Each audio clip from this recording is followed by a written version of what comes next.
লাউটা ধুয়ে ঝরিয়ে নিচ্ছি যেন কোনো পানি না থাকে। মসুর ডালটা আমি আগেই ভিজিয়ে রেখেছিলাম কিছুক্ষণের জন্য, এখন খুব ভালো করে কুচিলিয়ে ধুয়ে নিলাম। ধনেপাতা, টমেটো, কাঁচামরিচ আর পেঁয়াজ আমি কুচি করে নিয়েছি।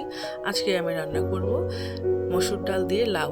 আমার হাজব্যান্ড বলেছে সে আজকে মাছ খাবে না, আমি যেন তার জন্য নিরামিষ রান্না করি। তো আমি পেঁয়াজ, আদা, জিরা, ধনিয়া সব মশলা টশলা দিয়ে ভালো করে কষিয়ে নিচ্ছি। আসসালামু আলাইকুম, আপনারা কেমন আছেন? আশা করি ভালোই আছেন। তো রান্না করি আমি লাউ আর মসুরের ডাল। ডালটা কষিয়ে নিচ্ছি। কষানো হয়ে গেলে এর মধ্যে আমি লাউগুলো দিয়ে নেব।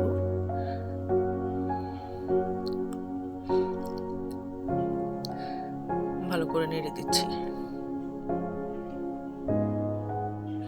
দেখুন সুন্দর লাগছে, একটু ভালো করে কষিয়ে নেব। সামান্য একটু গরম পানি দিয়ে নিলাম। আমি কিন্তু সব রান্নাতেই গরম পানি ব্যবহার করি। গরম পানিটা ব্যবহার করলে রান্নাগুলো খুব ভালো হয়, দেখতে সুন্দর হয়, রঙটা খুবই সুন্দর হয় এবং খেতেও এর স্বাদটা খুবই ভালো লাগে। ধনেপাতা কুচি দিচ্ছি। এর মধ্যে আমি সামান্য পরিমাণ একটু চিনিও দিয়ে নিয়েছিলাম। চিনিটা ভালোভাবে অ্যাডজাস্ট হয়ে গেলে এটা খেতে খুব ভালো লাগে। এখন আমি মাছ ভুনা করব বাচ্চাদের জন্য। পেঁয়াজ ভেজে নিচ্ছি। এর মধ্যে স্বাভাবিক সব মশলা দিয়ে আমি কষিয়ে নেব।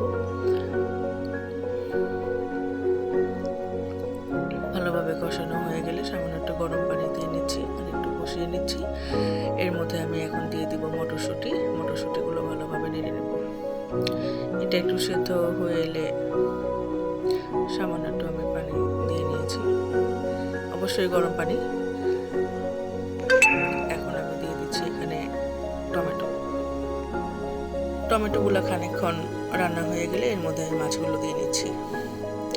মাছগুলো ভালোভাবে কষিয়ে নিয়ে কাঁচামরিচ দিয়ে নিয়েছি। এখন আমি এর মধ্যে সামান্য একটু গরম পানি দিয়ে নেব।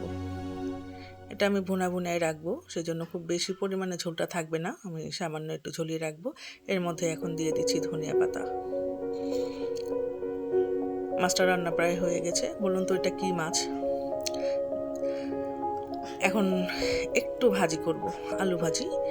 এটা আমার বাচ্চারা খাবে। এখানে কিন্তু আমি হলুদ মরিচ কোনো কিছুই দেবো না, একদম ফ্রেশ একটা সাদা ভাজি হবে।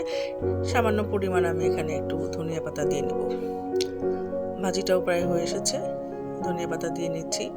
এই হলো আমার আজকের রান্না। শীতকাল, খুবই তাড়াতাড়ি দিন চলে যায়, এর জন্য খুব অল্প পরিমাণে রান্নাই আমি আজকে করলাম। ধন্যবাদ।